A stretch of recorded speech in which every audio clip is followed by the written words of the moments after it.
तो last episode में हमने देखा था कि कांग सेयो को देखकर जोर जोर से रोने लग जाती है क्योंकि वो उसके साथ रहना चाहती थी। फिर हमें दिखाया जाता है कि सेयो ने पहले नाम से कांग के बारे में पूछा था और उसे लगा था कि वो उसके साथ होगी, इसलिए उसे बताया था कि किसी क्रू मेंबर ने कहा था कि वो अपने बॉयफ्रेंड के साथ चली गई है, तो मुझे लगा कि तुम्हारे साथ होगी। इससे सेयो समझ आता है कि कांग के साथ कुछ गलत होने वाला है, तो वो जल्दी से उसे बचाने के लिए उसके पास पहुंच जाता है क्योंकि फोन बंद होने और बेहोश होने से पहले कांग ने उसे अपनी लोकेशन बताई थी। कांग को ठीक देखकर पहले तो वो बहुत रिलैक्स होता है, लेकिन वो डरी हुई थी तो उसे कंफर्ट करता है कि अब मैं आ गया हूँ ना, तो सब ठीक है। इसके बाद वो कांग को घर ले जाता है और नाम को इस बारे में बता देता है। वो बेचारा बाहर ही तब से उसका वेट कर रहा था, मतलब वो सच में एक मैनेजर की तरह ही एक्ट करने लग गया था। दूसरी तरफ जिहाई को देखते हैं, वो नशे में एकदम टल्ली हो रखी थी क्योंकि उसके एक्स बॉयफ्रेंड का किसी और के साथ अफेयर चल रहा था। यहाँ तक कि वो लड़की प्रेग्नेंट भी हो गई थी, तो उसे गुस्सा आ रहा था कि मुझसे ब्रेकअप हुए अभी 2 महीने नहीं हुए हैं और उस कमीने ने ये कांड कर दिया है। कि तभी नाम उसके पास आता है। उसे जिहाई की चिंता हो रही थी क्योंकि कल उसकी शूटिंग थी और आज वो यहाँ ड्रिंक कर रही है, तो उस पर ही गुस्सा करने लगती है कि तुम यहाँ कैसे आए, तुम्हें तो सियोरी के पीछे होना चाहिए ना, मुझ पर कोई जीपीएस लगाया है जो यहाँ पहुँच गए। वो कहता है कि तुम एक सेलिब्रिटी हो तो तुम्हारे बारे में खबर मिली जाती है, पर तुम्हें ऐसी हरकतें नहीं करनी चाहिए, कुछ मैनर्स तो रखो। वो कहती है कि तुम मैनर्स की बात कर रहे हो, तुम ही रूड बिहेव करते हो। और फिर वहीं लेट जाती है, खुद ही बड़बड़ाने लगती है, अपने एक्स के लिए कहती है कि वो साला कभी ना गंजा हो जाए।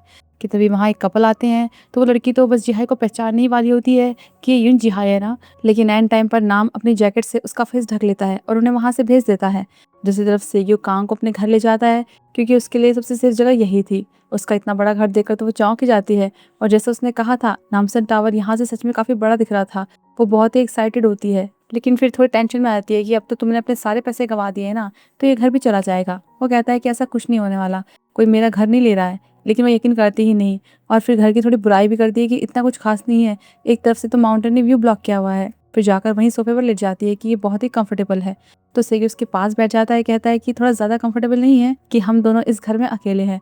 पर वो कोई रिस्पॉन्स नहीं देती। सेगी उसे आवाज भी देता है, कहता भी है कि तुम्हें बेडरूम में सोना चाहिए, लेकिन वो एकदम चुप। फिर कहती है कि मैं बहुत थक गई हूँ, बस इसलिए यहाँ आराम करने आई हूँ, तो ज्यादा आगे की मत सोचना। ये सुनकर तो वो चला ही जाता है और कांग भी सोने लगती है, पर अचानक से सियोरी की याद आ जाती है।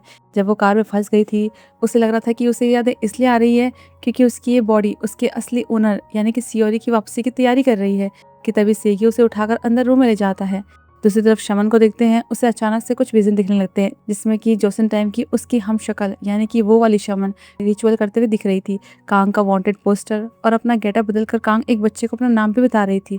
ये सबसे तो वो बहुत डर जाती है कि ये सब क्या था, अब तक तो बस एक स्पिरिट आई थी, अब उसे विजन भी दिखने लग गए हैं, वो भी इतने अजीब। और वहाँ कांग को देखते हैं, सेगी उसे ही दिख रहा था, तो कहती है कि मुझे इस तरह से घूरना बंद करो, लग रहा है कि कोई डीमन तुम्हारी आंखों में घुस गया होगा, तो यहाँ से चले जाओ। ये सुन के वो कहता है कि अब तुम नॉर्मल लग रही हो, मतलब सब ठीक है, इसलिए आराम से सो जाओ, कल का सब मैं देख लूंगा, तुम्हें यहाँ मुझसे ज्यादा काबिल पूरे कोरिया में कोई नहीं मिलेगा। और आज तो मुंडो के साथ जो हुआ ना, उसका चेहरा देखने लायक था, पर कुछ टाइम से कुछ भी अच्छा नहीं हो रहा है, लेकिन ये अजीब है कि मुझे सब अच्छा लग रहा है, शायद तुम मेरे साथ हो ना इसलिए। शायद मुझे हमेशा से किसी के सहारे की जरूरत थी, पैसा, स्टेटस, मैं बस उन्हें पाने के लिए भागे जा रहा था, लेकिन एक खालीपन था, पर अब मैं समझ गया हूँ कि मुझे क्या चाहिए, मुझे तुम चाहिए हो। दूसरी ओर मुंडो एक डिटेक्टिव को रिश्वत देकर सीईओ को पूछताछ के लिए बुलाना चाहता था क्योंकि उसे सीईओ को रिजॉर्ट प्रोजेक्ट से हटाना था। तभी उसे खबर मिलती है कि चेयरमैन को होश आ गया है और वहाँ कांग सपने में अपनी दादी को देखती है जो कि छोटी सियोरी से बात कर रही थी, यानी कि उसकी यादें धीरे धीरे लौट रही थी। वो उठती है तो उसके गले में एक नेकलेस था जो सेगियो ने उसे पहनाया था। बाहर जाती है तो वो लेटर ड्राइंग जो कांग ने उसे दी थी वो भी उसने संभाल कर रखी थी। कि इतने में सेगियो ग्रोसरी लेकर आता है और फिर उसके लिए ब्रेकफास्ट बनाता है, पर वो उसे कुछ खास पसंद नहीं आता, तो सेगियो ने उसके लिए एक और खाना बनाया था जो उसके पसंद का ही था।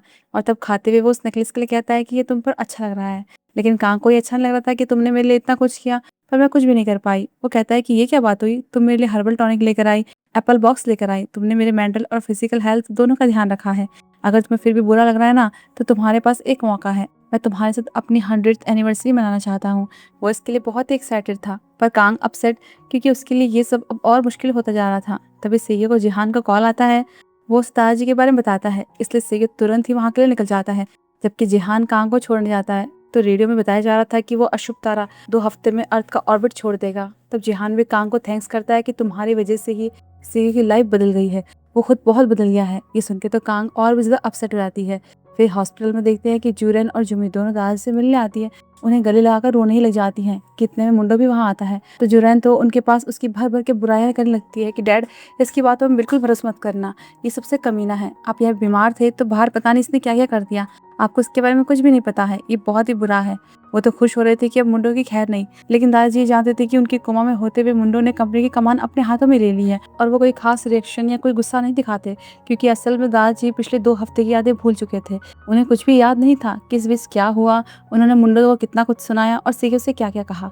उल्टा उन दोनों पर बरस जाते हैं कि तुम दोनों ने फ्रॉड किया है, तमाशा किया है, नहीं तो बोर्ड तुम्हारी जगह मुंडो को सीईओ नहीं बनाता। मुझे तो शर्म आ रही है ये कहने में कि तुम मेरे बच्चे हो। तभी सेगियो भी आता है, तो उसके आने से तो उन्हें लगा था कि चलो अब वो इसकी बात तो सुनेंगे, लेकिन वो सेगियो पर भी गुस्सा करते हैं कि तुम्हारी कंपनी में क्या चल रहा है, तुम पैसों के लिए इतने अंधे हो गए कि अपना जमीन ही बेच दिया। जब लोग तुम्हें लालची बोलते थे तो मैंने उन्हें इग्नोर किया था, आखिर में तुम क्या निकले? मुंडो के इन्वेस्टमेंट के बिना तुम कुछ भी नहीं हो, तुम में से कोई भी सीईओ बनने लायक ही नहीं है। इन सबसे तो सेगियो समझ आता है कि दादाजी की तबीयत ठीक नहीं है। तो सेगियो डॉक्टर से बात करता है तो उसे दादाजी की कंडीशन का पता चल जाता है, और मुंडो ने ये भी कहा था कि उन्हें अब ज़्यादा से ज़्यादा रेस्ट करने की ज़रूरत है, तो उसकी परमिशन के बिना कोई फैमिली मेंबर उनसे नहीं मिल सकता। और दादाजी मुंडो पर भी अपने प्यार दिखा रहे थे, कहते हैं कि तुमने बहुत कुछ किया है और अब कंपनी भी संभाल रहे हो।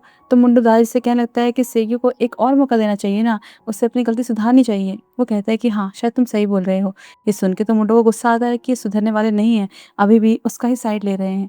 वहीं कांग शमन के पास आती है, तब वो सपने उन विजन के बारे में बता देती है कि मैंने तुम्हें जोसन टाइम में देखा था, तुम वहाँ किसी को बता रही थी कि तुम कांग डेंसिम हो। तो कांग भी उसे बताती है कि उसे भी सियोरी की बचपन की यादें आ रही हैं, शायद सियोरी अपनी बॉडी में वापस आ रही है, इसलिए ऐसा हो रहा है। इससे शमन को लगने लगता है कि कहीं इसका मतलब ये तो नहीं कि उसकी सोल वहाँ जोसन एरा में तुम्हारी बॉडी में जिंदा हो, जैसे कि तुम्हारी सोल यहाँ उसकी बॉडी में जिंदा है। और कांग को भी ऐसा लग रहा था क्योंकि उसकी बॉडी वहाँ अभी भी जिंदा है, तो मतलब उसमें सियोरी की सोल ही होगी, नहीं तो बिना सोल के तो वो कब का मर चुकी होती। फिर कांग घर जाती है तो देखती है कि किसी ने छत की दीवार पर उसके लिए लिखा था कि मर जाओ। मैनेजर बताता है कि कल जब मैं यहाँ आया था तो ये नहीं था, लेकिन आज पता नहीं किसने लिख दिया, कहीं ये कोई श्राप तो नहीं है? पहले बिल्डिंग की लाइट का टूटना और अब ये। फिर हमें दिखाया जाता है कि ये सब यूनक के काम थे, कांग के कलीग के। वही नाम उसे लिखे हुए को मिटाने की कोशिश कर रहा था और बहुत परेशान हो गया था, और यहाँ रुकना कांग के लिए ठीक भी नहीं था, इसलिए वो नीचे पुराने रूम में चली आती है। पर जाने से पहले नाम से कह देती है कि इस बारे में सीईओ को मत बताना, वो परेशान हो जाएगा, क्योंकि वैसे ही वो कम परेशान है। और जहाँ तक ताई की बात है, उसकी माँ चाहती थी कि वो सेगियो से सगाई तोड़ ले, क्योंकि सेगियो बहुत सारे स्कैंडल में फंस गया था, तो उसे दूर रहना ही ठीक है। लेकिन वो मना कर देती है और उन्हें याद दिलाती है कि वो ट्यूटर याद है हाई स्कूल में जो मुझे पढ़ाती थी, मैंने उसे डैड के साथ देखा था, इसलिए मैंने उसे एक थप्पड़ मारा था। तो उसने बताया कि आपको उनके बारे में सब पता था और आपने ही उसे पैसे दिए ताकि वो एंड टाइम पर डैड को छोड़कर चली जाए। तो जैसे उन्होंने किया, वो अपने हस्बैंड को अपने साथ रखना चाहती थी, अब वैसे ही ताही सेगियो को अपने पास रखने की कोशिश कर रही थी, इसलिए दादाजी से मिलने जाती है क्योंकि उन्हें भी खुश रखना ज़रूरी था। और वहाँ अपने छोटे अपार्टमेंट में कांग याद करती है कि अपनी 100th एनिवर्सरी पर उन्होंने क्या क्या सोचा है। वो चेरी फ्लावर देखने जाएंगे, साथ में फ्लावर पैनकेक भी खाएंगे, या फिर बीच में जा सकते हैं। ये सब सोचकर वो बहुत खुश हो रही थी कि अचानक से वो सियोरी को इमेजिन करने लगती है। वो ये कह रही थी कि तुम फेक हो और ये बॉडी तुम्हारी नहीं है, ये मेरी है, इसलिए इसे छोड़कर चली जाओ। ये सब सोचकर तो कांग डर ही जाती है कि अब पता नहीं क्या होने वाला है, शायद उसे कोई उम्मीद नहीं रखनी चाहिए। फिर याद करती है कि कैसे वो प्रिंस का इंतजार करती रही, यहाँ तक कि रॉयल कंसॉर्ट बनने के बाद भी। लेकिन फिर बाद में पता चला कि देश से दूर भेजने के टाइम प्रिंस की मौत हो गई थी, इसलिए वो नहीं चाहती थी कि सेयू के साथ भी कुछ ऐसा ही हो। वो उसे अब सच बताना चाहती थी, इसलिए उसे कॉल करती है और कल किसी अच्छी जगह चलने को बोलती है कि हमारी अभी तक कोई अच्छी सी डेट नहीं हुई है, लेकिन इस बार हम तुम्हारी पसंद की जगह जाएंगे, इसलिए सोच लेना, और फ़ोन काट देती है। फिर अगले दिन सेट पर देखते हैं कि बाकी एक्ट्रेस जिहाय से उसकी लव लाइफ के बारे में पूछ रही थी, उसके एक्स के बारे में, कि हमें लगा तुम दोनों का अफेयर चल रहा है। तो वो कहती है कि मैं उस जैसे को डेट नहीं करती। तो वो नाम के लिए कहने लगते हैं, उसका मजाक उड़ाने लगते हैं कि वो तुम्हारे साथ अच्छा लगता है। तो जिहाय उन्हें नाम के बारे में बताती है कि वो अमीर है, और उसने नाम को ये बोलते सुना भी था कि उसके डैड का बिजनेस है, उनका एक डिपार्टमेंट स्टोर, और उसकी माँ चाहती थी कि नाम अब उसे संभाले। तो उन्हें लगने लगता है कि शायद उनका लग्जरी डिपार्टमेंट स्टोर होगा, पर असल में उनके पास 1001 डिपार्टमेंट स्टोर नाम का एक छोटा सा कन्वीनियंस स्टोर था। दूसरी तरफ कांग सेयू को डेट पर ले जाती है, तब सेयू अपनी माँ से मिलाने ले आता है उनकी मेमोरियल प्लेस पर। कांग कहती है कि पहले बताते थोड़ा अच्छे से बन के आती। तो वो कहता है कि माँ कह रही है कि तुम इनमें ही बहुत अच्छी लग रही हो। फिर वो बात करने के लिए बाहर जाते हैं, तब सेयू बताता है कि जब मैं बीमार पड़ी थी तो उन्होंने मुझे दादाजी के पास छोड़ा था, कहा था कि वो वापस आएंगी। मैंने हर एक दिन उनका इंतजार किया, पर एक दिन पता चला कि उनकी मौत हो गई है। तो अब कांग नहीं चाहती थी कि सेयू के साथ फिर ऐसा हो, वो उसका वेट ही करता रह जाए, इसलिए उसे बता देती है कि मैं भी वापस अपनी दुनिया में जा रही हूँ, इसलिए जो हम करना चाहते हैं वो सब करेंगे ताकि कोई पछतावा ना हो। पर सेयू को ये बात पसंद नहीं आती, कहता है कि तुम मेरा मजाक बना रही हो, मैंने तुम्हारी ये फालतू की बातें, ये टाइम ट्रेवल वगैरह पर भरोसा किया और अब जाने की बात कर रही हो। कोई सेंस वाली बात तो करो। और यहाँ तुम मुझे ये बताने के लिए लेकर आई हो कि तुम मुझे छोड़कर जाने वाली हो। अगर तुम्हें ऐसा करना ही था, मुझे छोड़कर जाना ही था, तो मुझे अपने प्यार में पागल क्यों किया? ना, अब तुम कहीं नहीं जा सकती, मैं तुम्हें जाने ही नहीं दूंगा। मैं पागल हूँ जो तुम्हारी ऐसी बचकानी बातों पर यकीन करता आ रहा था। तो कल हम डॉक्टर के पास जाएंगे, ठीक है? तुम्हारा फुल चेकअप होगा, फिर बात करते हैं। और फिर घर छोड़ते हुए भी वो उससे कोई बात नहीं करता, ऐसे ही निकल जाता है। अगले दिन कांग मिस हॉन्ग से मिलती है। उन्हें अपनी दादी का एड्रेस देकर कहती है कि आज से मेरे हिस्से के जो पैसे आएंगे वो इन्हें दे देना। उन्हें लगता है कि शायद ड्रामा खत्म हो गया है, तो ट्रिप पर जारी होगी। फिर उसे ध्यान आता है तो उसे सियोरी की वही बचपन वाली उसकी फैमिली फोटो देती है कि सफाई करते हुए मिली थी। उसमें उसकी माँ को देखकर कांग पहचान जाती है, क्योंकि डूबने वाले इंसिडेंट में उसने उन्हें देखा था। और वहाँ शमन को जोसिन में कांग का इस बार साफ विजन दिखता है, जिसमें कि वो एकदम मॉडर्न टोन में अपना नाम बता रही थी। मतलब साफ था कि वो सियोरी ही है। फिर नेक्स्ट सेगियो रिजॉर्ट डेवलपमेंट मीटिंग के लिए जा रहा था। तब रेडियो में बताया जा रहा था कि ब्रिटिश म्यूजियम में रखी जोसिन एरा के जो आर्टिफैक्ट्स हैं उन्हें वापस उनके देश भेजा जाएगा। उसमें एक डायरी भी है जो कि जोसिन के ग्रैंड प्रिंस चोंगयोन की है, जिन्हें दुर्भाग्यशाली राजकुमार कहा जाता था। ये सुनकर तो सेगियो एक बार को सोचने भी लग जाता है, पर फिलहाल उसका मेन फोकस मीटिंग पर था, इसलिए वहां जाता है। इस बीच कांग दादी के हॉस्पिटल बिल्स भरे जाती है, तो पता चलता है कि उनकी सारी पेमेंट हो चुकी है और मिस्टर सेगियो के नाम पर ऑटोमेटिक पेमेंट हो रही है। तो कांग अपना अकाउंट भी उसमें लिंक करने के लिए कह देती है कि जरूरत पड़ी तो इसे भी यूज कर लेना। फिर दादी के रूम में जाती है, पर वो वहाँ नहीं थी। वो डर जाती है कि पता नहीं फिर कहाँ चली गई, लेकिन नर्स बताते हैं कि वो बस वॉक के लिए गई है, लेकिन उससे पहले डॉक्टर से बात करनी चाहिए। फिर कांग दादी के पास जाती है। वो बाहर ही बैठी थी, लोगों को आते जाते हुए देख रही थी। उसे बताती है कि बचपन में मुझे ड्राइवर बनने का बहुत शौक था, दिन भर ड्राइव करती रहूं, लोगों को देखूं, दुनिया को देखूं, पर मैं वो सब नहीं कर पाई। तब कांग याद करती है कि डॉक्टर ने बताया था कि अब दादी की हालत और भी ज्यादा खराब हो गई है, आगे कुछ भी हो सकता है, तो कांग को तैयार रहना पड़ेगा। उनके पास ज़्यादा टाइम नहीं बचा है, इसलिए कहती है कि आप अब भी सब कर सकती हो जो आपका मन हो। पर वो भी जान गई थी कि अब उनके पास टाइम नहीं है, इसलिए उन्हें अब अपने रेस्टोरेंट की कोई चिंता भी नहीं थी और वो अपनी ज़िंदगी से ही खुश थी। फिर बात करते करते दादी कांग को ही भूल जाती है। कहती है कि तुम्हारे हाथ इतने ठंडे क्यों हैं? मेरी पोती के भी ऐसे ठंडे रहते थे, और अपना स्कार्फ उसे दे देती है। इसे तो कांग रोने ही लग जाती है, तो वो भी रोने लगती है। और वहाँ मीटिंग में मुंडो सबके सामने ये कहता है कि मिसेस नाम का रेस्टो, यानी कि कांग की दादी का रेस्टो, उसे खरीदने में सेगे ने उनकी हेल्प की। उसके कनेक्शन की वजह से ही वो उस रेस्टोरेंट के ओनर के साथ कांटेक्ट कर पाए। बाद में सेगे गुस्से में उसके ऑफिस जाता है, तो मुंडो से और गुस्सा दिलाने लगता है कि तुमने अच्छा काम किया है, मैंने तुम्हें खुद को प्रूव करने का मौका दिया है, तुम दादाजी का प्यार फिर से हासिल कर सकते हो।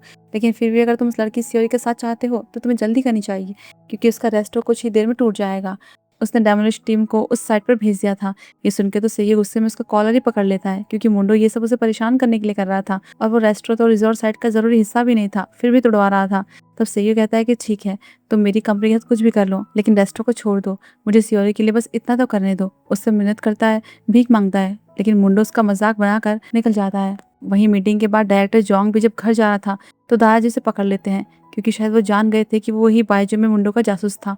उधर शमन कांग के घर जाती है, पर वो तो वहाँ थी भी नहीं। उसे कांग को कुछ जरूरी बात बतानी थी, पर कैसे बताए। और वहाँ कांग भी रेस्टोरेंट जाती है। तब सामान समेटते हुए दादी की एक डायरी मिलती है, उसमें जहाँ भी सियोरी का जिक्र था, उसे पढ़ते ही कांग को बचपन की वो सारी यादें याद आ रही थी, कि कैसे जब उसके पेट में दर्द होता था तो दादी उसे हाथों से हील करती थी, कैसे वो साथ में मस्ती करते थे। इससे तो कांग कंफ्यूज आती है कि उसे इतनी क्लियरली सब याद कैसे आ रहा है। तब उसे शमन की बात आ जाती है कि यादें अक्सर आत्मा से जुड़ी होती हैं, बॉडी से नहीं। तो कांग के पास सियोरी की यादें नहीं हो सकती। इसका मतलब यही है कि बचपन की वो सारी यादें असल में कांग की ही है, जबकि बड़ी सियोरी की कोई याद उसे याद भी नहीं है। इससे उसे एहसास होता है कि इसका मतलब वही असली सियोरी है। तभी कांग यानी कि असली सियोरी को अचानक से अपने बचपन की सारी यादें वापस मिल जाती है। वो सारी यादें जो उसके और दादी के साथ बिताए पलों की थी, और वो दादी भी उसकी अपनी दादी हैं। कि तभी मुंडो के गुंडों के साथ डेमोलिश टीम भी वहाँ पहुंच जाती है, जबकि सेगियो रास्ते में था, बस सियोरी को थोड़ा और वेट करने को बोल रहा था। और यहीं पर ये एपिसोड खत्म होता है। फिर हम जल्दी मिलते हैं अगले एपिसोड में।